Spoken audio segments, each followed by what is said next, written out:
사회에서 단절된 노인이 자택에서 나홀로 임종을 맞이하는 고독사는 노인대국 일본에선 큰 사회 문제입니다. 일본에서 사망 이후 이틀이 지나도 발견되지 않은 사망자는 연간 3만 명. 후생노동성에 따르면 고독사 원인의 65%는 질병 때문이라고 하는데요. 급증하는 고독사는 일본 부동산 시장에서 가격을 결정하는 중요한 변수로 떠오르고 있습니다.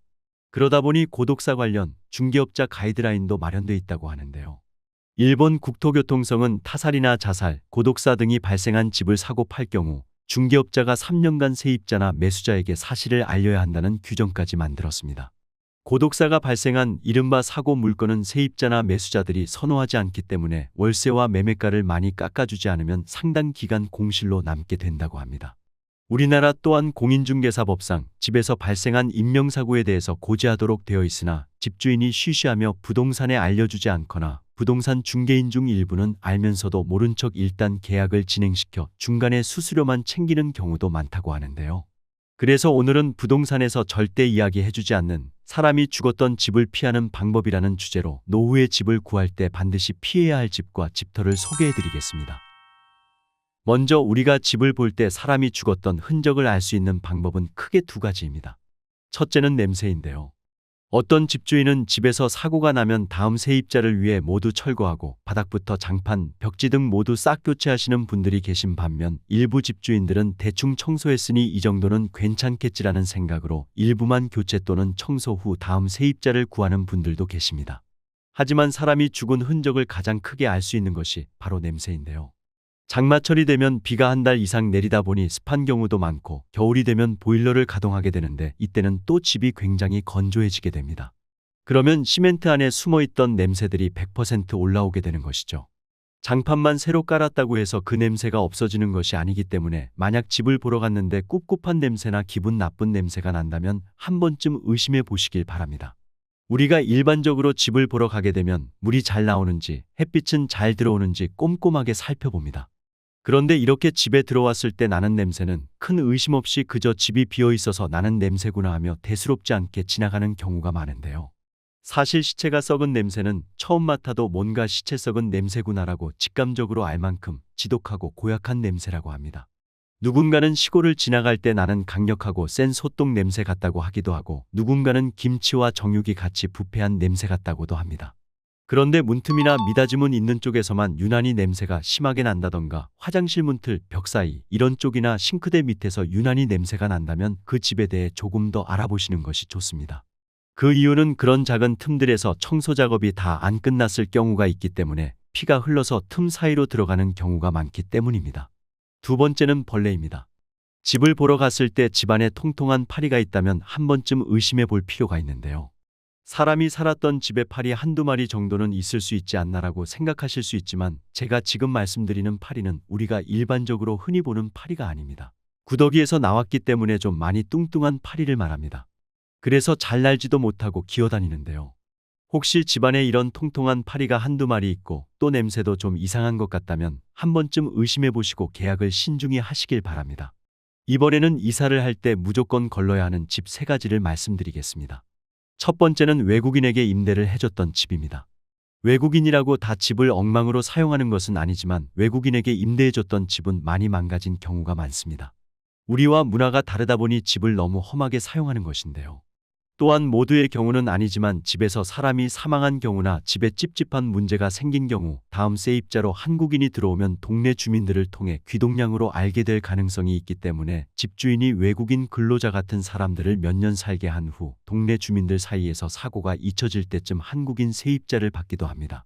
두 번째는 동네 시세에 비해 전세가나 매매가가 많이 저렴한 집입니다. 동네 시세에 비해 많이 저렴하게 매물을 내놓았다는 것은 집주인이 빨리 처분하기를 원한다는 이야기겠죠. 언뜻 생각하기에는 집주인의 사정상 사업자금이나 급한 목돈이 필요해서 시간을 더 지체하기보다는 손해를 보더라도 빨리 매도하기를 원한다고 생각하게 됩니다. 그러나 순수하게 이런 이유만으로 올라온 급매물이라면 놓치기 아까운 기회이지만 이런 이유가 아닌 복잡한 다른 이유가 있다거나 특히 집 자체에 하자가 있는 경우라면 정말 조심해야 합니다. 적당한 비용을 들여 수리가 가능한 하자라면 모르지만 애초에 설계상에 문제가 있었던 집이라면 단순한 리모델링 이상의 공사를 진행해야 하거나 혹은 그것조차 불가능할 수 있습니다. 연식이 오래된 아파트를 급매로 저렴하게 매수한 후 고쳐서 살기를 원하는 분들도 많이 계시지만 꼼꼼히 따져보고 신중히 결정해야 할 부분입니다. 설사 별다른 하자는 없다 하더라도 입지적으로 좋지 않다거나 미래 가치가 떨어지는 경우라면 싸게 사들이더라도 결국 나중에 처분하기 힘들지도 모릅니다. 대중교통 여건이 좋지 않거나 병원 및 편의시설의 부재, 기피시설 등의 이유로 일정 선 이상 가격이 오르지 않는 집들이 덜어 있습니다. 그러니 주변 시세에 비해 지나치게 저렴한 곳은 가급적 애초에 피하는 것이 좋으며 거래를 하게 된다면 큰돈이 오고 가는 것이니만큼 충분한 시간적 여유를 가지고 하나부터 열까지 파악한 후에 진행하는 것이 바람직합니다. 세 번째는 오랫동안 비어있던 집입니다.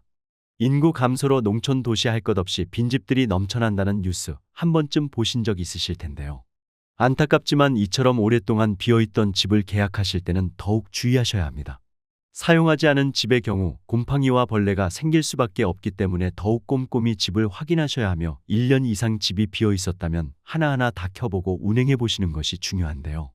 수도도 틀어놔보고 전기 콘센트도 확인하시고 특히 보일러, 온수 확인은 필수입니다. 잠시 집이 비어 있었던 것은 이사 문제나 상황상 그럴 수 있다고 생각하지만 오랫동안 집이 비어 있었다는 얘기는 집 자체에 문제가 있을 가능성도 있습니다.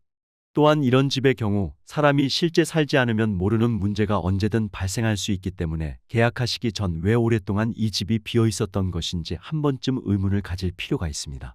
이 밖에도 집을 구하실 때는 누수와 곰팡이 확인부터 수압이 낮지는 않은지 외풍이 심한지 등 하나부터 열까지 확인해야 할 것들이 많습니다만 앞서 소개해드린 세 가지의 경우는 일반적인 집보다는 알아보고 신경 써야 할 것이 많기 때문에 웬만하면 피하시는 것이 정신건강에 좋습니다. 집이라는 것은 그 집의 바탕인 터를 올바르게 보는 것이 중요한데요. 이번에는 풍수지리 전문가들이 말하는 이사를 할 때 무조건 걸러야 하는 집터 세 가지를 말씀드리겠습니다. 첫 번째는 굴곡진 땅을 메워서 집을 지은 경우입니다. 즉 땅이 평면으로 된 곳이 아니라 굴곡진 땅을 평지로 다듬어서 집을 지은 곳은 피하시는 것이 좋은데요. 가까운 예로 박근혜 전 대통령 사저를 들 수 있는데 박근혜 전 대통령 사저는 굴곡진 땅을 다듬어서 집을 지었다고 하며 이것은 풍수지리에 매우 좋지 못하다고 합니다. 아예 터가 아닌 곳을 다듬어서 집을 지었기 때문에 그런 곳에 들어가게 되면 길을 받지 못하기 때문에 건강도 좋지 못하고 여러 가지 잡념이 생기기 쉬운 대표적인 나쁜 터라고 합니다. 두 번째는 산을 깎아서 넓게 대지를 만들어서 집을 지은 경우입니다. 산을 절개하고 그곳에 집을 짓게 되면 땅에서 좋은 기운이 나올 수 있음에도 제대로 작용을 못하는 채로 분출되면 충살이 되어 악한 기운이 나와 없던 병도 생기고 불의의 사고를 당할 수 있다고 합니다. 세 번째는 묘를 썼던 자리를 닦아서 집을 지은 경우입니다.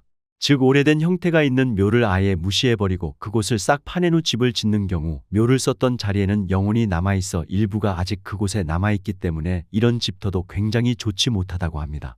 이상으로 오늘은 노후에 집을 구할 때 반드시 피해야 할 집과 집터에 대해 알아보았습니다. 교통사고가 나는 곳에는 항상 교통사고가 나고 익사사고가 나는 곳에서 매년 사람이 빠져 죽는 사고가 나게 됩니다.